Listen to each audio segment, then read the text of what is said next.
ನಮಸ್ಕಾರ ವೀಕ್ಷಕರೇ, ನೀವೆಂದೂ ಕಂಡು ಕೇಳರಿಯದಂತ ಅಪರೂಪವಾದ ವಿಶಿಷ್ಟವಾದ ಮಾಹಿತಿಯನ್ನ ನಮ್ಮ ಜೀವಕಂಡ ಯೂಟ್ಯೂಬ್ ಚಾನೆಲ್ನ ಮುಖಾಂತರ ನಾವು ಈ ದಿನ ನಿಮಗಾಗಿ ತಂದಿದ್ದೀವಿ.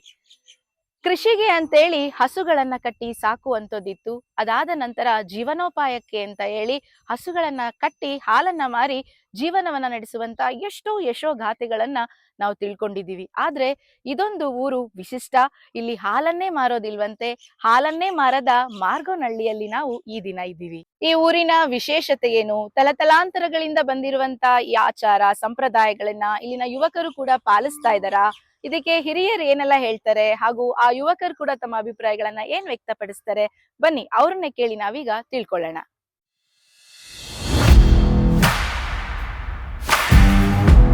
ನಮಸ್ಕಾರ ಸರ್. ನಮಸ್ಕಾರ ಮೇಡಮ್. ನಿಮ್ಮ ಹೆಸರು? ರಂಗಣ್ಣ ಅಂತ.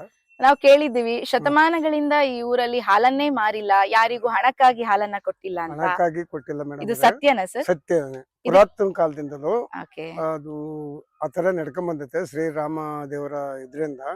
ಮತ್ತೆ ಹಾಲು ಬೇರೆಯವರಿಗೆ ದುಡ್ಡು ಗಾಜಿಗೆ ಏನಾರ ಮಾರಿದ್ರೆ ನೈಟು ರಕ್ತ ಬರುತ್ತೆ. ಹಾಲು ಕರೆಯಕ್ ಹೋದ್ರೆ ಕೆಚ್ಚಲಲ್ಲಿ ರಕ್ತ ಬರುತ್ತೆ. ಅದು ನೀವು ನೋಡಿದಿರಾ ಸರ್? ನೋಡಿದ್ವಿ. ನಿಮ್ಗೆ ಅನುಭವ ಆಗಿದೆ? ಅನುಭವ ಆಗಿದೆ. ಇಲ್ಲಿ ತನಕನು ನೀವು ಹೇಳ್ದಾಗೆ ಯಾರಿಗೂ ಒಂದು ಹಣಕ್ಕಾಗಿ ನೀವು ಹಣಕ್ಕಾಗಿ ಮನೆಗೆ ಬಂದರಿಗೆ ಟೀ ಕಾಫಿಗೆ ಮೊಸರು ಮಜ್ಜಿಗೆ ಕೊಡ್ಬೋದು ಫ್ರೀಯಾಗಿ. ಹಣಕ್ಕಾಗಿ ಯಾವತ್ತೂ ಮಾರಿಲ್ಲ, ಮಾರೋದು ಇಲ್ಲ. ಎಲ್ಲ ಶ್ರೀರಾಮನ ಇದು. ಏನು ಸರ್ ಆ ಹಿನ್ನೆಲೆ ಏನು? ಶ್ರೀರಾಮ ಏನು? ಅದು ನೆಲಗೊಂಡರಿಂದಲೂ ಆ ಸ್ವಾಮಿ ಇವತ್ತು ಭಾನುವಾರ ಪೂಜೆ ನಡೆಯುತ್ತೆ. ಭಾನುವಾರ ಪೂಜೆ ನಡೆಯುತ್ತೆ. ಮತ್ತೆ ಅದಕ್ಕೆ ಏನು ಒಂದು ಇದು ಸೂತ್ಕ ಆದ್ರೂ ಯಾರೇ ಸತ್ತೆ ಕಿಟ್ಟೆ ಹೋದ್ರು ಸೂತ್ಕ ಕಳೆವರೆಗೂ ದೇವಸ್ಥಾನದ ಹತ್ರ ಹೋಗಂಗಿಲ್ಲ. ನೀವು ಹಾಲನ್ನು ಕೂಡ ಅಲ್ಲಿ ಕೊಡಲ್ಲ? ಇಲ್ಲ, ದೇವಸ್ಥಾನಕ್ಕೂ ತಗೊಂಡೋಗಲ್ಲ. ಈಗ ನಿಮ್ ಮನೆಗಳಲ್ಲಿ ಸರ್, ನಿಮ್ಮೂರಲ್ಲಿ ಯಾವ್ಯಾವ ತಳಿಯ ಹಸುಗಳನ್ನ ಸಾಕ್ತಾ ಇದ್ದೀರಾ? ಮೇಡಮ್ ನಮ್ಮ ಊರಲ್ಲಿ ಏನು ನಾವು 113 ಮನೆ ಇದಾವೆ. 113? ನಮ್ಮ ಜನಾಂಗದ್ದು. ನಾವು ಓನ್ಲಿ ನಾಟಿ ಹಸ ಮಾತ್ರ, ಹಳ್ಳಿಕಾರ ತಳಿ ಅಂತ. ನಿಮ್ದು ಹಳ್ಳಿಕಾರ್ ಜನಾಂಗ? ಹಳ್ಳಿಕಾರ ತಳಿನೇ ನಾಟಿ ಹಸುನೇ ಸಾಕದ್ ನಾವು. ಅದ್ ಬಿಟ್ಟು ನಾವ್ ಯಾವ್ದೇ ಎಮ್ಮೆ ಸಾಕ್ತಿವಿ, ಎಮ್ಮೆಗಳು ಅಷ್ಟ್ ಬಿಟ್ರಿ ಯಾವ್ದು ಸೀಮೆ ಹಸೆ ಆಗ್ಲಿ ಇನ್ನೊಂದು ಯಾವ್ದು ನಾವ್ ಸಾಕಿಲ್ಲ. ನಾವು ದಾನವಾಗಿ ಕೊಡ್ಬೋದು ಹಾಲ ಯಾರೋ ನಿಮ್ಮಂತವ್ರಿಗೆ, ಅದು ಕಂಡ್ರವ್ರಿಗೆ. ಕಾಣದೇ ಇರೋರ್ಗಂತೂ ಯಾರಿಗೂ ಕೊಡೋದಿಲ್ಲ. ಅವ್ರು ಏನೇನ್ ಕಾಪಿ ಟೀನು ಕೊಡೋದಿಲ್ಲ. ಈಗ ನೀವು ನಮಗೂ ಪರಿಚಯ ನಮ್ಮವ್ರು ಅಭಿಮಾನ ಇದ್ರು ಮಾತ್ರ ನಾವು ಕಾಪಿನೂ ಕೊಡೋದು. ಇಲ್ಲಾಂದ್ರೆ ಕಾಪಿ ಮಜ್ಜಿಗೆ ಮೊಸರು ಯಾರಿಗೂ ಕೊಡೋದಿಲ್ಲ. ಅದು ಇವತ್ತು ಭಾನುವಾರ, ಇವತ್ತು ವಾರ ಸ್ವಾಮಿದು. ಆ ಸ್ವಾಮಿ ವಾರ ದಿವಸ ನಮಗೂ ಸಹ ಕೊಡೋದಿಲ್ಲ ಕಾಪಿನೂ. ಅಂದ್ರೆ ದೇವ್ರಿಗೆ ಆಗತಕ್ಕ ಕೊಡೋದಿಲ್ಲ. ಅವತ್ತಿನ ಹಾಲನ್ನು ಮೊಸರನ್ನು ಕಡ್ದು ಎಷ್ಟು ಬೆಣ್ಣೆ ಬರ್ತದಲ್ಲ, ಬೆಣ್ಣೆ ಎಲ್ಲ ಸ್ವಾಮಿಗೆ ದೀಪ ಹಚ್ಬೇಕು ಅವತ್ತ. ಇಲ್ಲ ಇವತ್ತು ಒಂದ್ ದಿವ್ಸಕ್ಕೆ ಆಗ್ಬೋದು, ಇವತ್ತು 8 ದಿವಸದಾಗ ಅದೇ ಆಗ್ಬೋದು ಜಾಸ್ತಿ ಬಂದಾಗ. ಅದನ್ನ ಯಾರೇ ಮಕ್ಳಿಗಾಗ್ಲಿ ಯಾರಿಗೂ ಆಗ್ಲಿ, ಒಂದ್ ಸಣ್ಣ ಮಗಿಗೂ ಆಗ್ಲಿ ದೊಡ್ಡವ್ರಿಗಾಗ್ಲಿ ಅದನ್ನ ತುಪ್ಪ ಅಂತ ಇವತ್ತಿಂದ ಯಾರಿಗೂ ಬಳಸಲ್ಲ. ಅಂದ್ರೆ ನಿಮ್ಮೂರಲ್ಲಿ ಈಗ ಹಳ್ಳಿಕಾರ್ ಅಥವಾ ನಾಟಿ ಹಸುವಿನ ತಳಿಯನ್ನ ನೀವು ಬಳಕೆ ಮಾಡ್ತೀರಾ, ಸೀಮೆ ಹಸುವನ್ನ ಸಾಕಲ್ಲ? ಈಗ ಎಷ್ಟೋ ಜನ ಸ್ವಾವಲಂಬಿ ಆಗೋದಕ್ಕೆ, ಜೀವನ ನಡೆಸೋದಕ್ಕೆ ಸೀಮೆ ಹಸು ಸಾಕಿ ಹಾಲನ್ನ ಮಾರಾಟ ಮಾಡಿ ಜೀವನ ನಡೆಸ್ತಾರೆ. ಸೊ ನೀವೀಗ ಹಾಲನ್ನು ಮಾರಲ್ಲ, ಕೊನೆಗೆ ಹಳ್ಳಿ ಅಂದ್ರೆ ನಾಟಿ ಹಸುಗಳನ್ನೇ ಬಳಕೆ ಮಾಡ್ತೀರಾ. ಸೊ ನಿಮ್ಮ ಜೀವನೋಪಾಯಕ್ಕಾಗಿ ಈ ಊರವ್ರು ಏನೆಲ್ಲ ಕೆಲಸ ಮಾಡ್ತಾರೆ? ಏನೋ ಕೂಲಿ ಮಾಡ್ತಾರೆ, ಇಲ್ಲ ಅಂದ್ರೆ ಆಡು ಕುರಿ, ಅದರಿಂದ ಆದಾಯ ವರ್ಷ ಪೂರ್ತಿ ಆದಾಯ ಸಿಗತ್ತೆ ಸರ್ ಅದರಿಂದ? ಇನ್ನೇ ಮಾಡ್ತೀರಿ, ಈಗ ಜಾಸ್ತಿ ಸಾಯ್ಕೊಂಡಾಗ 2 ಮರಿ ಒಯ್ದಾಗ 2 ಮರಿ ಮಾರೋದು. ಅದ್ರೆ ಏನ ಹಿಡಿತವಾಗಿ ಜೀವನ ಮಾಡ್ಕೊಂಡು ಅವತ್ತಿಂದಲೂ ತಾತ ಮುತ್ತ ಅನ್ಕೊಂಡು ಕುರಿ ದನಿನಿಗೆ ನಮ್ಮವ್ರು ಮುಂದುವರೆದಿರೋದು. ಒಂದ್ ಸ್ವಲ್ಪ ಜೀವನ ನಡೆಸ್ಕೊಂಡು ಹೋಗ್ತಾ ಇರೋದು. ಅಂದ್ರೆ ವ್ಯವಸಾಯ ಮಾಡೋದು, ಇಲ್ಲ ಅಂದ್ರೆ ಏನೋ ಖರ್ಚಿಗೆ ಕುರಿ ಪರಿ ಮಾಡ್ಕೊಳೋದು, ಏನೋ ಮಾಡ್ಕೊಂಡು ಭಂಗ ಮಾಡ್ಕೊಂಡ್ರೆ ವರ್ಷ. ಅಂತ ಹಸು ಆಗ್ಲಿ ಕಾಲಾಗ್ಲಿ ಕಟ್ಟಿ ಮಾರಿ ನಾಟಿ ಹಸು ಹಾಲು 2 ಲೀಟರ್ ಕೊಟ್ರು ನಿಮ್ಗೆ ಯಾರಿಗೂ ಕೊಡೋದು. ಅಂದ್ರೆ ಈ ಊರಲ್ಲಿ ಡೈರಿ ಅನ್ನೋ ಪದಕ್ಕೆ ಅರ್ಥನೇ ಇಲ್ಲ. ನಾನೇ ನಮ್ಮ ಮುಲ್ದನಹಳ್ಳಿ ಪಕ್ಕದಲ್ಲಿ ಡೈರಿ ಮಾಡಿರ್ ಮೇಡಮ್ ಅವರೇ. ಇವ್ರು ವಿಟ್ಲಾಪುರದ ಅಪ್ಪಾಜಿ ಗೌಡ್ರು ಅಂತ ಹೇಳಿ ಡೈರಿ ಮಾಡ್ಕೊಟ್ರು. ಈಗ ನಮ್ಮ ಮಾಲಿಂಗಪ್ಪರ ಅವ್ರು ನೋಡಿ ಚೆಂಡೂರ, ಅವ್ರು ನನ್ನೇ ಕರೆದು, ನೀನ್ ಅಲ್ಲಿ ತೋಟ ಇದೆ, ತೋಟದೇ ಕೊಟ್ಟು ಶಂಕರಣ ಹಸುವ ನಮ್ಮೂರ್ಗೆ ಹಾಕು ಅಂತ ಹಿಂಸೆ ಮಾಡ್ಬಿಟ್ರು ಫ್ರೆಂಡ್ಗಳೆಲ್ಲ. ಅದೇನೋ ನಮ್ಗ ಬುದ್ಧಿನೂ ಇಲ್ಲ, ಮೈಂಡ್ ನಮಗ್ ಬಂದಿಲ್ಲ. ನಾನು ಇಲ್ಲ ಅಣ್ಣ ಅಂತ ಹೇಳ್ದೆ. ಅಂದ್ರೆ ಇದರಿಂದ ಮುಂದೆ ಏನಾದ್ರು ಸಮಸ್ಯೆ ಆಗ್ಬಹುದು ಅನ್ನೋ ಭಯ ಕೂಡ ನಮ್ಮ ಜನರಲ್ಲಿ ಈಗ ಇದೆ. ಭಯ ಇದೆ ಮೇಡಮ್. ಯಾಕೆಂದ್ರೆ ಅದನ್ನ ಅವ್ರು ಹೇಳ್ದಂಗೆ ಮುಂದೆ ಒಂದ್ಸಲ ನೋಡ್ಬಿಟ್ಟಿದ್ದೀರಾ, ಈ ತೀರಿ ಆಗಿತ್ತು ಅನ್ನೋದು, ಸಮಸ್ಯೆ ಆಗಿತ್ತು ಅನ್ನೋದು. ಎಲ್ಲಾರ್ಗು ನಮ್ಮ ಊರಿನ ಜನಾಂಗಕ್ಕೆ, ಹೆಣ್ಣಿಗೆ ಗಂಡಿಗೆ ಎಲ್ಲಾರ್ಗು ಭಯ ಇದೆ. ಆ ಸ್ವಾಮಿ ಅಂದ್ರೆ ಅಷ್ಟೇ. ಅದು ಹಿಂದೆ ಚ್ವಾಡ್ರು ಕಟ್ಟೋ ದೇವಸ್ಥಾನ ಈ ಸರಿ ಕಿತ್ತು ಕಟ್ಟಬೇಕು ಅಂತ ಪ್ರಯತ್ನ ಮಾಡಿದ್ವಿ. ಈಗ ಅಂದ್ರೆ ಅದೇ ರೀತಿಯಾಗಿ ನೀವು ಹಳ್ಳಿಕಾರ್ ತಳಿಯನ್ನ ಬಳಕೆ ಮಾಡ್ತಾ ನಾಟಿ ಹಸುಗಳನ್ನ ಬಳಕೆ ಮಾಡ್ತಾ ಹೌದು, ಜೀವನ ನಡೆಸ್ಕೊಂಡು ಹೌದು, ಹೋಗ್ತಾ ಹೌದು. ಇದ್ದೀರಾ. ಅಷ್ಟೇ. ಅದ್ ಬಿಟ್ರೆ ಯಾವುದೇ ರೀತಿ ಆದಾಯ ಇಲ್ಲ. ಏನೋ ಈಗ ನಿಮ್ಮಂತರ ಯಾರಕ್ಕಾದ್ರೆ ಕೂಲಿ ಮಾಡೋದು, ಹ್ಮ್ ಹೆಂಡತಿ ಮಕ್ಳು ಸಾಕೋದು, ಹ್ಮ್ ಕುರಿ ಆಡು ಸಾಕೋದು, ಅವ್ ಮಾರ್ಕೊಳೋದು, ಹಬ್ಬ ಹ್ಮ್. ಉಣ್ಣೆ ಮಾಡ್ಕೊಳೋದು. ಅಷ್ಟ್ ಬಿಟ್ರೆ ಹ್ಮ್ ನಮ್ಮ ಹಾಲ್ ಕರೆಯೋದಾಗ್ಲಿ ಮಾರೋದಾಗ್ಲಿ ಎಮ್ಮೆ ಈಗ 5 ಲೀಟರ್ ಎಮ್ಮೆ ಕೊಟ್ರು ಮಾರೋದಿಲ್ಲ. ಎಮ್ಮೆ ಹಾಲನ್ನು ನೀವು ಮಾರಾಟ ಮಾಡಲ್ಲ? ಮಾರಿಲ್ಲ.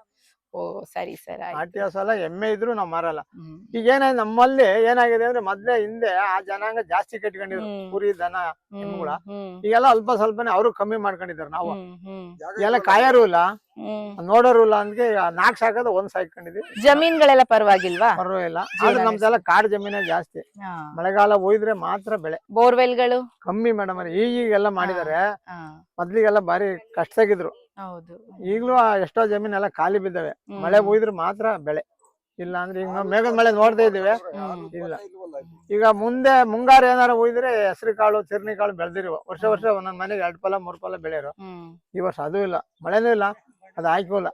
ಅದನ್ನ ಹಾಕಿ ಬೆಳೆದಿದ್ರೆ ಹೌದು ಏನೋ ಗೊಬ್ಬರ ಗೋಡಿಗೆ ಹೌದು ಖರ್ಚಿಗೆ ಆಗದು. 2 ಫಲ ಬೆಳೆದ್ರೆ ಏನ್ 2 ಫಲನು ಯಾರು ತಿಂತಿದ್ರು? ಒಂದ್ ಯಾ. 10-20 ಸಾವಿರ ಮಡಿಕಣಿವ. ಇನ್ನಿದ್ದೆಲ್ಲ ಮಾರ್ಕೊಳೋದು. ಮಾರಾಟ ಮಾಡಿ. ಏನ್ ಅದ್ರೊಳಗೆ ಭಂಗ ಮಾಡ್ಕೊಂಡು ಹ್ಮ್. ಗೊಬ್ಬರ ಗೋಡೋ ಹೊಲ ಉಳ್ಸೋದು ಪಲೆ ಉಳ್ಸೋದು ಇಂಥವೆಲ್ಲ ಮಾಡ್ಕೊಂಡು ಜೀವನ ಜೀವನ ಮಾಡ್ತಿದ್ವಿ. ನಡೆಸ್ತಾ ಇದ್ದೀವಿ. ಇವತ್ತು ಏನೋ ಅದನ್ನೇ ನಂಬ್ಕೊಂಡು ಅದೇ ಮೂಡ್ ಹಾಗೆ ನಡ್ಕೊಂಡು ಹೋಗ್ತಾ ಇದೆ. ಇವತ್ತು ಮಕ್ಕಳು ಮೊಮ್ಮಕ್ಕಳೆಲ್ಲ ಹಂಗೆ ಹೋಗ್ಬೇಕು ಅನ್ನೋದೊಂದು ಇದು ಮೂಢನಂಬಿಕೆ ಅಂತ ನೀವ್ ಹೇಳೋದಕ್ಕಿಂತ, ಯಾಕೆಂದ್ರೆ ಈಗ ನಮ್ಗೆ ತಪ್ಪು ಮಾಡಿದಾಗ, ಹಾಲ್ ಮಾರಾಟ ಮಾಡಿದಾಗ ಕಿಶ್ಲಲ್ಲಿ ರಕ್ತ ಬಂದಿದ್ದು ಎಲ್ಲ ನೀವು ನೋಡಿದೀರಾ ಅಂತ ನಾವು ನೋಡಿಲ್ಲ, ಕೇಳಿದೀನಿ ನಾನು. ಇವ್ರು ಹಿರಿಯವ್ರು ಯಾರೋ ಹಾ. ಹೇಳಿದ್ರು ನಾವ್ ನೋಡಿದೀವಿ ಅಂತ. ಅದೇ. ಹಾಗಿದ್ದಾಗ ಇದನ್ನ ನಾವು ಸಂಪ್ರದಾಯ ಅಂತಾನೆ ಕನ್ಸಿಡರ್ ಮಾಡ್ಬೇಕಾಗತ್ತೆ ಹೌದು ಅಲ್ವಾ? ಹೌದು. ಹಿಂದೆ ಆಲೆ ನಾನು ಹೇಳೋ ಈಗ 20 ವರ್ಷ ಜಿಲ್ಲಾ ಪಂಚಾಯತಿ ಜಯರಾಮಣ್ಣರು ಹಿಂಗೆ ಕರ್ಕೊಂಬಂದು ಟಿವಿ ಮಾಡಿ ಟಿವಿಲೆಲ್ಲ ಬಂದಿದ್ದದ. ಹಾಲು ಮಾರಂಗಿಲ್ಲ ಇಂತ ದೊಡ್ಡ ಮಾರ್ಗನಹಳ್ಳಿಲಿ ಅನ್ನೋದೊಂದು ಅದ್ಭುತವಾಗಿ ಅವರು ಚೆನ್ನಾಗಿ ಇದ್ ಮಾಡಿದ್ರು. ನಿಮ್ಮಂಗೆ ಬಂದು ಏನೋ ಅವತ್ತಿನ ಹಂಗೆ ನಡ್ಕೊಂಬಂದಿದೆ, ಮುಂದೆ ಹಂಗೆ ನಡಿಬೇಕು ಅನ್ನೋ ನಮ್ಮ ಧರ್ಮ. ನಡ್ಕೊಂಡು ಹೋಗ್ಲಿ, ಯುವಕರೆಲ್ಲ ಹೌದು, ನಿಮ್ಗೆ ಹೌದು, ಸಹಾಯ, ಇಲ್ಲ ನೀವ್ ಅವ್ರ ಮುಂದೆ ತಿಳಿಸ್ಕೊಡಿ, ಮುಂಬರುವ ಪೀಳಿಗೆಗೆ ಈ ರೀತಿ ಇದೆ, ಹಿಂಗೆ ನಡ್ಕೊಂಡು ಹೋಗ್ರಪ್ಪ ನೀವು ಅಂದ್ರೆ ಅವ್ರ ಅದೇ ತರ ಈಗ ಅವ್ರು ನಮ್ಮ ಮಾವರೇ ಹೇಳ್ದರು, ಸೂತ್ಕ ಬಂದ್ರೆ ಆ ದೇವಸ್ಥಾನದಾಗೆ ಹೋಗೋದಿಲ್ಲ. ಈಗ ಪಾಯ ಮಾಡ್ತಾ ಇದ್ರು, ನಮ್ಮನೆ ಕಡೆ ಯಾವ್ದೋ ಒಂದು ಸೂತ್ಕ ಬಂದ್ಬಿಡ್ತು. 16 ದಿವಸ ಕಳೆದಾಗ ನಾವ್ ಅಲ್ಲಿ ಹೋಗ್ಲೇ ಇಲ್ಲ. ದೇವಸ್ಥಾನದ ಕೆಲ್ಸಕ್ಕೆ ಹೋಗ್ಲಿಲ್ಲ. ಸ್ವಾಮಿಗೂ ನಾವು ಕೈ ಮುಗಿಯೋದಿಲ್ಲ, ಅಲ್ಲಿ ಹೋಗ್ಬೇಕಾದ್ರೆ ರೋಡಗೆ ಕೈನು ಮುಗಿಯೋದಿಲ್ಲ. ಆತರ ಬಾರಿ ಕಂಡೀಷನ್ ಆಗಿದೆ ಅದು. ನಿಟ್ಟಾಗಿ ಪಾಲನೆ ಮಾಡಿ. ಸ್ವಾಮಿ ಮಾತ್ರ ಅಷ್ಟೇ ಕಂಡೀಷನ್ ಮೇಡಮ್. ಎಲ್ಲೆಲ್ಲ ಎಷ್ಟೋ ಜನ ಬಂದ್ ನೋಡಿದಾರೆ, ಅಷ್ಟೊಂದ್ ಕಂಡೀಷನ್ ಆಗಿರೋ ಸ್ವಾಮಿ ಎಲ್ಲೂ ಇಲ್ಲ ಅಂತ ನಾವು ಜನ ಏನೋ ಚೆನ್ನಾಗಿ ನಡ್ಕೊಂಡಿದೆ. ನಮಗೂ ಏನೋ ದೇವ್ರು ಅಷ್ಟೇ ನಡ್ಕೊಂಡು ಹೋಗ್ಲಿ ಎಲ್ಲ ಹಾಗೆ, ಏನು ತೊಂದ್ರೆನೂ ಮಾಡಿಲ್ಲ. ನಾವ್ ಎಷ್ಟು ಭಯೋಗಿದ್ದು ಸ್ವಾಮಿ ನಮ್ಮನ್ನ ಅಷ್ಟೇ ಕಾಪಾಡ್ತಾನೆ. ನಾವ್ ಅದಕ್ಕೆ ತೃಪ್ತಿ ಪಡ್ತಾ ಇದೀವಿ. ವೀಕ್ಷಕರೇ, ಈ ಊರಿನ ಇನ್ನೊಂದು ವಿಶೇಷದ ಬಗ್ಗೆ ನಾವೀಗ ತಿಳ್ಕೊಳ್ಳೋಣ ಬನ್ನಿ. ಅಮ್ಮ, ಈ ಊರಲ್ಲಿ ಹಸುವಿನ ಕೊರಳಿಗೆ ಕಟ್ಟಿರುವಂತ ಗೆಜ್ಜೆಯ ನಾದ ಮಾತ್ರ ಕೇಳಿಸ್ಬೇಕು. ಈ ಊರಿಗೆ ಬರುವಂತ ಸೊಸೆಯಂದ್ರು ಯಾರು ಕೂಡ ಕಾಲಿಗೆ ಕಾಲಂದಿಗೆಯನ್ನಾಗ್ಲಿ ಗೆಜ್ಜೆಯನ್ನ ಹಾಕೋದಾಗ್ಲಿ ಮಾಡೋಂಗಿಲ್ಲ ಅಂತೇಳಿ ನಾವು ಕೇಳಿ ತಿಳ್ಕೊಂಡಿದೀವಿ. ಅದು ಸತ್ಯನಾ? ಹೌದಾ? ಯಾಕೆ? ಅದು ನಮ್ಮ ದೇವ್ರದ್ದು ಆ ಕಾಲದಿಂದ ಸಂಪ್ರದಾಯ ನಡೆದಿದೆ. ಅದಕ್ಕೋಸ್ಕರ ನಾವು ಊರಿಗೆ ಬಂದಿರೋ ಸೊಸೆದಿರು ಹಾಕಂಗಿಲ್ಲ. ಹೆಣ್ಮಕ್ಳು ಬೇರೆ ಕಡೆ ಮನೆಗೆ ಹೋಗ್ತಾರಲ್ಲ, ಹಂಗಾಗಿ ಅವ್ರು ಹಾಕ್ತಾರೆ, ನಾವು ಹಾಕಲ್ಲ. ಅಂದ್ರೆ ಸೊಸೆದೀರ್ ಹಾಕಂಗಿಲ್ಲ, ಈ ಊರಿನ ಹೆಣ್ಮಕ್ಳುಗಳು ಹಾಕಬಹುದು. ಹಾಕ್ಬೋದು, ನಾವು ಸೊಸೆದಿರು ಹಾಕಂಗಿಲ್ಲ. ಅದೇ ಕಾರಣ ಏನು ಅಂತ ಏನಾದ್ರು? ಅಂದ್ರೆ ನಮ್ ದೇವ್ರ ಸಂಪ್ರದಾಯ ಐತೆ. ನಮ್ ದೇವ್ರ ಕಾಲಿಗೆ ಕಡಗ ಅಂತ ಹಾಕಿದ್ದಾರೆ. ನಮ್ ದೇವ್ರಿಗೆ ಇದೆಲ್ಲ ಇದಿದೆ. ಆ ದೇವ್ರ ಸಂಪ್ರದಾಯಕ್ಕೆ ನಮ್ ತವ್ರ ಮನೇಲಿ ಅಷ್ಟೇ ನಾವ್ ಹಾಕಿರೋದು. ಇಲ್ಲಿ ಈ ಊರಿಗೆ ಬಂದ್ಮೇಲೆ ನಾವ್ ಹಾಕಂಗಿಲ್ಲ. ಸೊಸೆದಿರ್ ಯಾರು ಹಾಕಂಗಿಲ್ಲ. ತರುವಾಗ ಸೊಸೆದಿರ್ಗೆ ಮೊದ್ಲೇ ಹೇಳಿರ್ತೀರಾ ನಮ್ಮೂರ್ ಕಂಡೀಷನ್ಸ್ ಏನಿದೆ ಅಂತ? ಹೇಳಿರ್ತಾರೆ. ಹೇಳಿ. ಅವ್ರು ಹಾಕಿದ್ರು ಇಲ್ಲಿ ಈ ಊರಿಗೆ ಬಂದಾದ್ಮೇಲೆ ಅವ್ರು ತೆಗ್ದಿಟ್ಬಿಡ್ಬೇಕು. ಅದ್ ನಡ್ಸ್ಕೊಂಡೇ ಬಂದಿಲ್ಲ. ಇಲ್ಲ, ನಡ್ಕೊಂಡೇ ಬಂದಿಲ್ಲ, ಆತರ ಹಾಕದೇ ಇಲ್ಲ. ಈಗ ಮಕ್ಳಿಗೆ ಅಂದ್ರೆ ಮಗನ್ ಮಕ್ಳಿಗೆ ನೀವು ಬೆಳ್ಳಿಯನ್ನ ಹಾಕ್ಬೋದು, ಹಾಕಂಗಿಲ್ಲ. ಮಕ್ಳಿಗೆ ಹಾಕ್ಬೋದು, ಕಳಿಸ್ಬಹುದು. ಬಂದ್ರೆ ನಿಮ್ಮೂರಿಗೆ ಬರೋವಾಗ ಆ ಮಕ್ಳಿಗೆ ಯಾವ್ದಕ್ಕೂ ಗಂಡ್ ಮಗು ಆಗಿದ್ರೆ ಆ ಮಗುಗೆ ಬೆಳ್ಳಿಯನ್ನ ನೀವು ಹೆಣ್ಣಾದ್ರೂ ಗಂಡಾಗ್ಲಿ ಹಾಕಲ್ಲ. ನಾವು ಹೆಣ್ಣಿಗೂ ಹೆಣ್ಣಿಗೆ ಹಾಕ್ತಿವಿ ಕಾಲಿಗೆ ಗೆಜ್ಜೆನ. ಹೆಣ್ಣಿಗೆ ಹಾಕ್ತಿವಿ, ಗಂಡಿಗೆ ಹಾಕಲ್ಲ. ಅಂದ್ರೆ ಇಲ್ಲಿಂದ ನೀವು ಮಕ್ಳನ್ನ ಬೆಳ್ಳಿ ಹಾಕಿ ಕಳಿಸ್ಕೊಡ್ತೀರಾ, ಬಟ್ ನಿಮ್ಮನೆಗ್ ಬರೋ ಮಗನ್ ಮಕ್ಳಿಗೆ ನೀವ್ ಯಾವ್ದೇ ರೀತಿ ಬೆಳ್ಳಿಯನ್ನ ಬಳಕೆ ಮಾಡುವಂತೆ ಇಲ್ಲ. ಅದನ್ನು ಹಾಗೆ ನಡ್ಸ್ಕೊಂಡ್ ಬಂದಿದ್ದೀರಾ. ಈ ಊರಿನ ಜನರನ್ನ ಮಾತಾಡಿಸಿದಾಗ ನಮಗ್ ಗೊತ್ತಾಗಿದ್ದೇನಪ್ಪಾ ಅಂತಂದ್ರೆ, ಅವರ ಆರಾಧ್ಯ ದೈವನಾದಂತಹ ಶ್ರೀರಾಮದೇವರ ಸಂಪ್ರದಾಯ ಆಚಾರ ವಿಚಾರಗಳಿಗೆ ಕಟ್ಟು ಬಿದ್ದು ಈ ಎಲ್ಲಾ ಏನು ಅವ್ರ ಆಚರಣೆಗಳನ್ನ ಮಾಡ್ತಾ ಇದಾರೆ, ಅದನ್ನ ನಡೆಸ್ಕೊಂಡ್ ಬಂದಿದ್ದಾರೆ ಅಂತ ನಮಗ್ ತಿಳಿದು ಬಂದಿದೆ. ನಾವೀಗ ಸದ್ಯಕ್ಕೆ ಅದೇ ದೇವಾಲಯದ ಮುಂಭಾಗದಲ್ಲಿದ್ದೀವಿ. ಚೋಳರ ಕಾಲದ ಈ ದೇವಾಲಯ ತುಂಬಾ ಶಿಥಿಲಗೊಂಡಿದ್ದರಿಂದ ಸದ್ಯಕ್ಕೆ ಅದರ ಜೀರ್ಣೋದ್ಧಾರ ಕೆಲಸ ನಿರ್ವಹಿಸ್ತಾ ಇದೆ. ಈ ದೇವಾಲಯದ ವಿಶೇಷತೆ ಏನು, ಈ ದೇವರ ವಿಶೇಷತೆ ಏನು, ಆ ಸಂಪ್ರದಾಯ ಆಚರಣೆಗಳನ್ನ ಅವ್ರು ಯಾಕೆ ಜನ ಪಾಲಿಸ್ಕೊಂಡು ಬಂದಿದ್ದಾರೆ ಅನ್ನೋದ ಈ ದೇವಾಲಯದ ಪ್ರಧಾನ ಅರ್ಚಕರನ್ನ ನಾವು ಮಾತಾಡಿಸಿ ತಿಳ್ಕೊಳ್ಳೋಣ. ನಮಸ್ತೆ ಗುರುಗಳೇ. ನಮಸ್ತೆ. ನಿಮ್ಮ ಹೆಸರು? ಗಂಗಾಧರ. ಎಷ್ಟು ವರ್ಷದಿಂದ ಈ ದೇವಾಲಯದ ಪೂಜೆ ಪುನಸ್ಕಾರಗಳನ್ನ ಅರ್ಚಕರಾಗಿ ನಡೆಸ್ಕೊಂಡ್ ಬರ್ತಾ ಇದ್ದೀರಾ? ನಮ್ಮ ತಾತ ಮುತ್ತಾತರಿಂದ ನೆಡ್ಸ್ಕೊಂಡ್ ಬರ್ತಾ ಇದ್ವು. ಹ್ಮ್. ನಾವು ಈಗಾಗಲೇ ಸುಮಾರು 25 ವರ್ಷದಿಂದ ನಾವು ನೆಡ್ಸ್ಕೊಂಡು ಹೋಗ್ತಾ ಇದ್ದೀವಿ. ನಡೆಸ್ಕೊಂಡು ಹೋಗ್ತಾ ಇದ್ದೀರಾ. ಹಾಗಿದ್ರೆ ಈ ದೇವಾಲಯದ ವಿಶೇಷತೆ ಏನು? ಜನ ಯಾಕೆ ಅಷ್ಟೊಂದು ಈ ದೇವರನ್ನ ನಂಬ್ತಾರೆ? ಆ ಸಂಪ್ರದಾಯಗಳನ್ನ ಯಾಕೆ ಅವರು ಈ ದೇವರಿಗೆ ಕಟ್ಟು ಬಿದ್ದು ಪಾಲನೆಯನ್ನ ಮಾಡ್ತಾ ಇದ್ದಾರೆ? ನಮ್ಮ ಚಾನೆಲ್ಗೆ ನೀವು ತಿಳಿಸ್ಕೊಡಿ. ಹಿಂದೆ ನಮ್ಮ ದೇವರು ಮಕ್ಕಳು ಎಲ್ಲ ಮುಂದೆ ಮಧುಗಿರಿ, ಬೆಂಗಳೂರು ಇಲ್ಲೆಲ್ಲ ಇದ್ದಾರೆ. ಅಂದ್ರೆ ಈ ದೇವರು ಭಕ್ತಿ ಏನಪ್ಪಾ ಅಂದ್ರೆ ಇದು ಒಂದು ವಿಶೇಷತೆ ಅಂದ್ರೆ ಹಾಲು ಮಾರಂಗಿಲ್ಲ. ಹಿಂದೆ ಪುರಾತನ ಕಾಲದಿಂದ ಹಾಲು ಮಾರ್ಕೊಂಡು ಬಂದಿಲ್ಲ. ಹಾಲು ಏನಾರ ಅಕಸ್ಮಾತ್ ಏನಾರ ಮಾರಕ್ ಹೋದ್ರೆ ಈ ಸ್ವಾಮಿಯ ಹಸು ಒಂದು ಆಗ್ಲಿ, ಒಂದು ಒದೆಯೋದಾಗ್ಲಿ, ಹಾಲು ರಕ್ತ ಬರೋದು, ಅಲ್ಲಾಂದ್ರೆ ಏನಾರ ಒಂದ್ ಸ್ವಲ್ಪ ಗಲಾಟೆ ಮಾಡೋದು, ಆ ತರ ಮಾಡ್ಕೊಂಡು ಈಗ ಹೊರಗಡೆರೆಲ್ಲ ಹಾಲು ಮಾರಕ್ ಹೋಗಿ ಏನೋ ಅವ್ರಿಗೆ ಆಗ್ದಲೆ ತಿರ್ಗಾ ಹಸು ಮಾರ್ಕೊಂಡು ತಿರ್ಗಾ ಸ್ವಾಮಿ ಹತ್ರ ಬಂದು ಕಾಪಾಡ್ಕೊಂಡು ಹಿಂಗಾಯ್ತಪ್ಪ ನಮ್ ತಪ್ಪಾಯ್ತು ಅಂತ ಹೇಳಿಬಿಟ್ಟು ತಿರ್ಗಾ ನಮ್ಮ ಹತ್ರ ಹಿಂಗಾಯ್ತು ಸ್ವಾಮಿ ಅಂತ ಹೇಳಿಬಿಟ್ಟು ಆ ಹಸುವನ್ನು ಮಾರಿಬಿಟ್ಟು ತಿರ್ಗಾ ಹಿಂದೆ ಏನೋ ನೆಡ್ಕೊಂಡು ಹೋಗ್ತಾರೆ ಅದೇ ರೀತಿ ನೆಡ್ಕೊಂಡು ಹೋಗ್ತಿದ್ದಾರೆ. ಹಾಗೆ ನಮ್ಮ ಊರಿನಲ್ಲೂ ಅಷ್ಟೇ ಹೆಣ್ಣು ಮಕ್ಕಳಾಗ್ಲಿ, ಒಂದು ಗಂಡು ಮಕ್ಕಳಾಗ್ಲಿ, ಒಂದು ಈ ಸ್ವಾಮಿಯ ಕಾಲಣಿಗೆ ಆಗ್ಲಿ ಇದು ಮಾಡೋದಿಲ್ಲ. ಸೊಸೆದಿರು ಬಂದ ಸೊಸೆದಿರು ಅದೇ ಗಂಡು ಮಕ್ಕಳಿಗೆ ಬೆಳ್ಳಿದು ಏನು ತೊಡ್ಸಲ್ಲ, ಕಾಲಿಗೆ ಕೈಗೆ ಆ ತರ ನೆಡ್ಕೊಂಡು ಹೋಗ್ತಿದ್ದಾರೆ. ಈ ಊರಿನ ಹಿರಿಯರೊಬ್ಬರನ್ನ ನಾವೀಗ ಮಾತಾಡ್ಸೋಣ. ಬನ್ನಿ, ಅವರು ಈ ಊರಿನ ಬಗ್ಗೆ ಏನೆಲ್ಲ ಮಾಹಿತಿಯನ್ನು ನಮ್ಗೆ ಕೊಡ್ತಾರೆ ಅಂತ ನೋಡೋಣ. ನಮಸ್ತೆ ಸರ್. ನಮಸ್ಕಾರ. ನಿಮ್ಮ ಹೆಸರು ಸರ್? ನನ್ನ ಹೆಸರು ಎಸ್ ರಾಜಣ್ಣ ಅಂತ ಹೇಳಿ. ನಾನು ಈ ಊರಿನವರೇ. ಸರ್, ಇವಾಗ ಏನಂತಂದ್ರೆ ನಾನು ಅವಾಗ್ಲೇ ಊರೊಳಗಡೆ ತಿಳ್ಕೊಂಡೆ, ಈ ಊರಲ್ಲಿ ಪರ ಅಂತ ಮಾಡಿದಾಗ ಈ ಊರಿನ ಹೆಣ್ಮಕ್ಳು ದಾಸೋಹದ ಹತ್ರ ತಯಾರು ಮಾಡೋ ಹತ್ರ ಬರೋಂಗಿಲ್ಲ, ಅದೊಂದ್ ನಿಯಮ ಇದೆ ಅಂತ ಹೇಳಿದ್ರು. ಅದ್ ಯಾಕೆ ಸರ್? ಅದು ಹೇಗೆ ಅಂದ್ರೆ ದಾಸೋಹ ಕೊಠಡಿಗೆ ಹೆಣ್ಮಕ್ಳು ಯಾವ್ದೋ ಒಂದು ಹೆಣ್ಮಗು ಬಂದಾಗ ಅಡಿಗೆಗೆ ಇಟ್ಟಿದ್ದಂತ ದೇವ ಪ್ರಸಾದ ಇಟ್ಟಿದ್ದಂತ ಅಕ್ಕಿಯನ್ನು ತೆಗೆದು ಬಾಯಿಲ್ ಹಾಕೊಂಡ್ಬಿಡುತ್ತೆ, ಅದು ಗೊತ್ತಿರೋದಿಲ್ಲ.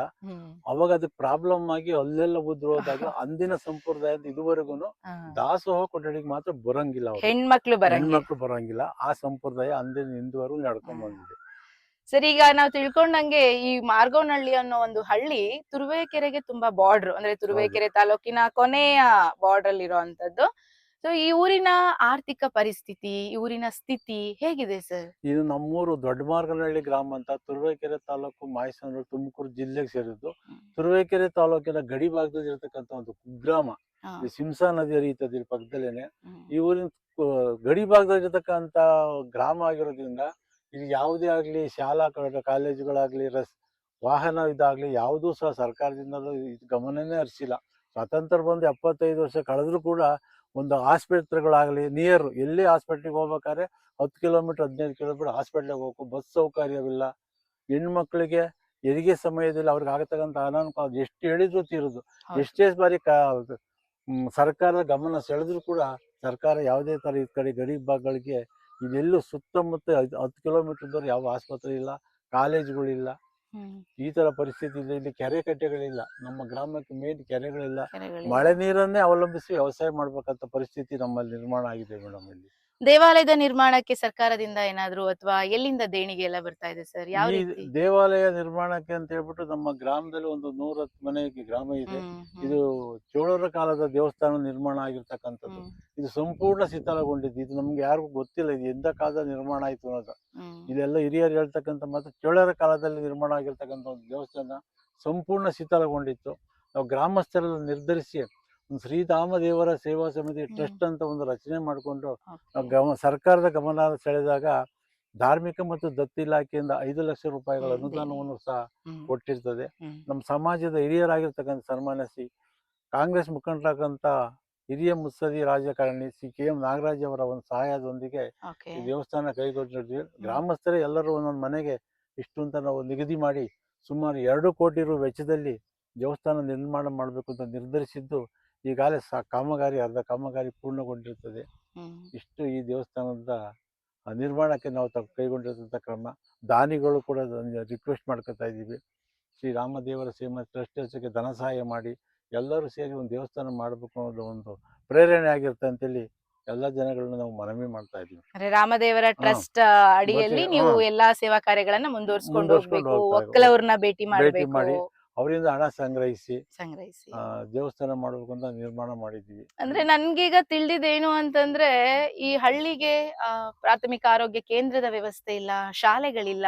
ಬಸ್ ಇಲ್ಲಿಂದ ಮಕ್ಳುಗಳು ಕಾಲೇಜಿಗೆ ಹೋಗ್ಬೇಕು ಹಾ. ಅಂತಂದ್ರೆ ಹೆಚ್ಚು ಕಡಿಮೆ ಮಾಯಸಂದ್ರ ಟಿಬಿ ತನಕ ತುರುವೇಕೆರೆ, ಮಾಯಸಂದ್ರ, ಅಲ್ಲಿಗೆ ಹೋಗಿ ಅವರು ಹಾ, ಬಸ್ ಹತ್ತೋ ಅಂತ ಅನಿವಾರ್ಯತೆ ಇರತ್ತೆ. ಹೌದು, ಹೌದು. ಎಮರ್ಜೆನ್ಸಿ ಅಂದ್ರೆ ಯಾವುದೇ ಸಹಾಯ ಹಸ್ತನ ಹಾ, ಇಲ್ಲಿ ತಗೊಳಕ್ ಸಾಧ್ಯ ಸಾಧ್ಯನೇ ಇಲ್ದಲೇ ಇಲ್ಲ. ಇರುವ ಅವಕಾಶ ಇದೆ. ಹಾಸ್ಪಿಟ್ಲ್ಗಳು ಇಲ್ಲೂ ಇಲ್ಲ ಇಲ್ಲಿ. ಹಾ, ಈಗ ನೀವ್ ಹೇಳ್ದಂಗೆ ಸೀಮೆ ಹಸುಗಳನ್ನ ಇಲ್ಲಿ ಸಾಕೋಂಗಿಲ್ಲ. ಯುವಕರಿಗೆ ಒಂದು ಸಮಸ್ಯೆ, ಆದಾಯಕ್ಕಾಗಿ ಸೀಮೆ ಹಸುವನ್ನ ಸಾಕಿ ಡೈರಿಗೆ ಹಾಕಿ ಹಾಲಿಂದ ಬರೋ ಆದಾಯದಿಂದ ಜೀವನ ನಡೆಸ್ತಾ ಇದ್ರು. ಹೌದು. ಆಲ್ಮೋಸ್ಟ್ ನಾವು ಗಮನಿಸ್ದಂಗೆ ಯುವಕರ ಒಂದು ಒಕ್ಕೂಟವೇ ಇಲ್ಲಿ ಕಡಿಮೆ ಇದೆ, ಅವರ ಹೌದು, ಸಂತತಿ ಹೌದು. ಕಡಿಮೆ ಅನಿಸ್ತಾ ಇದೆ.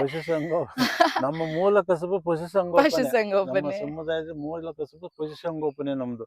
ಆದ್ರೂ ಕೂಡ ನಾವು ಹಾಲನ್ನ ಮಾರಾಟ ಮಾರಾಟ ಮಾಡಂಗಿಲ್ಲ. ಈ ಇದರಿಂದ ದೇವರ ಎಷ್ಟೋ ಯುವಕರು ಬೇರೆ ಬೇರೆ ಕಡೆ ಉದ್ಯೋಗ ಕಟ್ಟಪ್ಪಣೆಯಾಗಿ ಅರಸಿ ನಾವು ಹಾಲು ಮಾರಾಟ ಮಾಡೋಂಗಿಲ್ಲ. ಫ್ರೀಯಾಗಿ ಕೊಡ್ಬೋದು, ಉಚಿತವಾಗಿ ಕೊಡ್ಬೋದು. ಹ್ಮ್, ಹ್ಮ್. ಮಾರಾಟ ಮಾಡಿ ಅದರಿಂದ ಬರ್ತಕ್ಕಂತ ಹಣ ಲಾಭ ಗಳಿಸೋಂಗಿಲ್ಲ.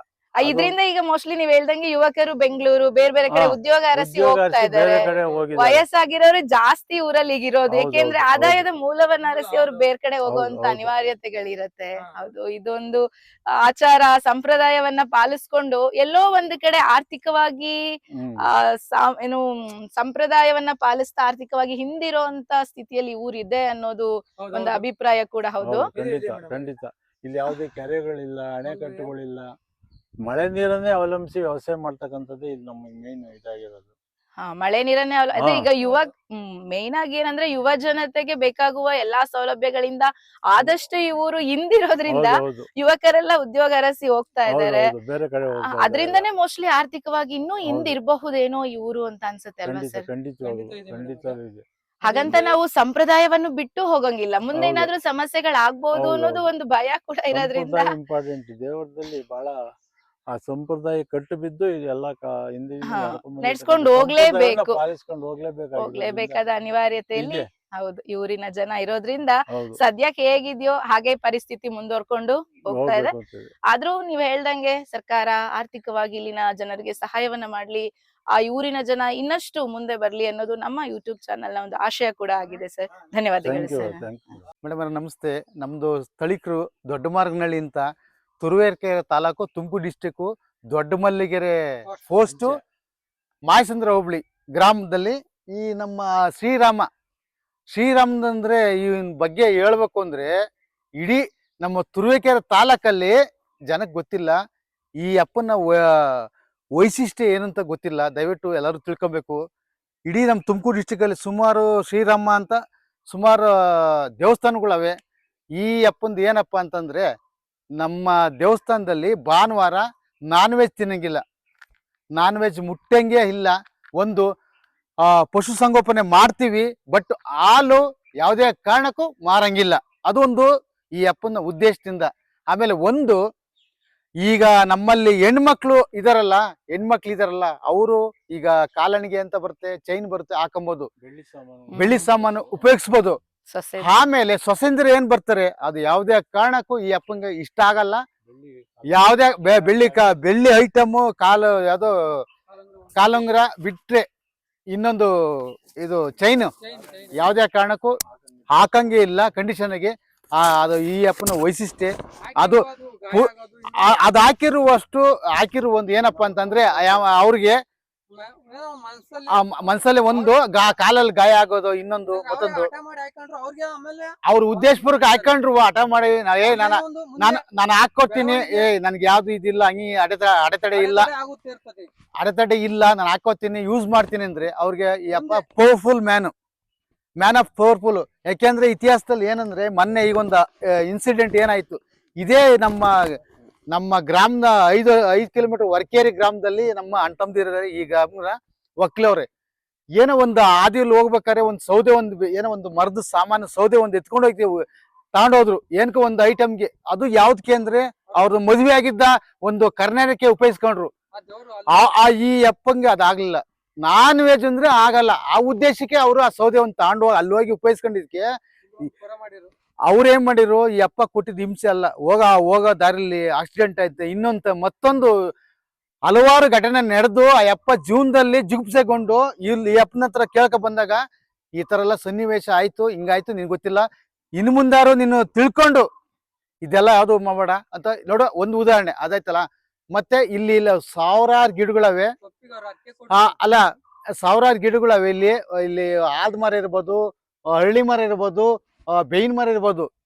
ಮುಂಚೆ 10 ವರ್ಷಕ್ಕೆ ಮುಂಚೆ ಜನಗಳು ಏನ್ ಗೊತ್ತಾ, ಕೆಲವರು ಈಗ ಆಡು ಕುರಿಗಳೆಲ್ಲ ಈ ಜಾಗದಲ್ಲಿ 9 ಎಕರೆ ಇರೋ ಜಾಗ ಈ ಅಪ್ಪಂದು, ಯಾರು ಆವರ್ಸ್ಕೊಳಕ್ ಸಾಧ್ಯನೇ ಇಲ್ಲ, 1 ಅಡಿ ದಾಟ್ ಬರಕ್ಕೂ ಸಾಧ್ಯನೇ ಇಲ್ಲ.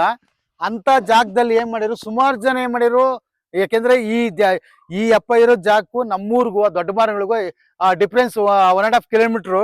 ಯಾರು ಬರ್ತಿರ್ಲಿಲ್ಲ.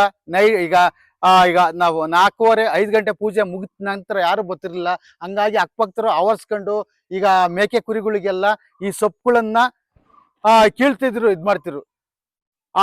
ನಮ್ಗೆ ಹೆಂಗ್ ಗೊತ್ತಾಯ್ತು ಅಂತಂದ್ರೆ, ಅವರು ಇದೆಲ್ಲ ಸೊಪ್ಪುಗಳು ಏನೆಲ್ಲ ಕುಯ್ತಿರಲ್ಲ ಮೇಕೆಗೆ, ಅವ್ರಿಗೆ ಒಂದೇ ಮನೆಯಲ್ಲಿ 10 ಮೇಕೆ 10 ಕುರಿಗಳು ಸತ್ತಂತ ಘಟನೆ ನಮ್ಗೆ ಬೆಳಗ್ಗೆ ಬಂದ್ ಮಾಹಿತಿ ತಿಳ್ಕೊಂಡಾದಾಗ, ಓ ಇವ್ರ ಮಹಿಮೆ ಇನ್ನೂ ಜಾಸ್ತಿ ಆಯ್ತಾ ಹೊರ್ತು ನಮ್ಗೆ ಅದ್ರಿಂದ ನಮ್ಗೆ ಈ ಅಪ್ಪನ ಮೇಲೆ ನಾವು ಈ ದೇವಸ್ಥಾನ ಒಂದು ಕಟ್ಸ್ಬೇಕು ಅಂತ ನಾವು ನಮ್ಮ ತಾತ ಮುತ್ತಾತ ತಲಮುತ್ತಾಂತರ ಕಾಲದಲ್ಲಿ ದೇವಸ್ಥಾನ ಇದ್ದಂತ ಕಾಲ ನಮ್ಗೆ ಯಾರು ಗೊತ್ತೇ ಇಲ್ಲ.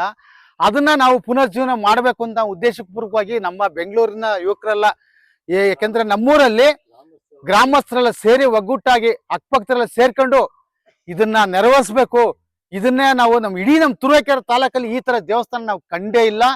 ಬೇಕಾದ್ರೆ ಯಾರನ್ನಾರು ಕೇಳ್ಪಟ್ಟು ಈ ದೇವಸ್ಥಾನ ಬಗ್ಗೆ ಅದನ್ನ ನಮ್ಗೆ ಇದ್ ಮಾಡ್ಬೇಕು ಅಂತ, ಈ ದೇವಸ್ಥಾನವನ್ನು ಪುನರ್ಜೀವನ ಮಾಡ್ಬೇಕು ಅಂತ ಇಡೀ ನಮ್ಮ ತುರುವೇಕೆರೆ ತಾಲೂಕಾಗ್ಲಿ ತುಮಕೂರು ಡಿಸ್ಟಿಕ್ ಜನತೆಗೆ ಮನವಿ ಮಾಡ್ಕೋತೀವಿ.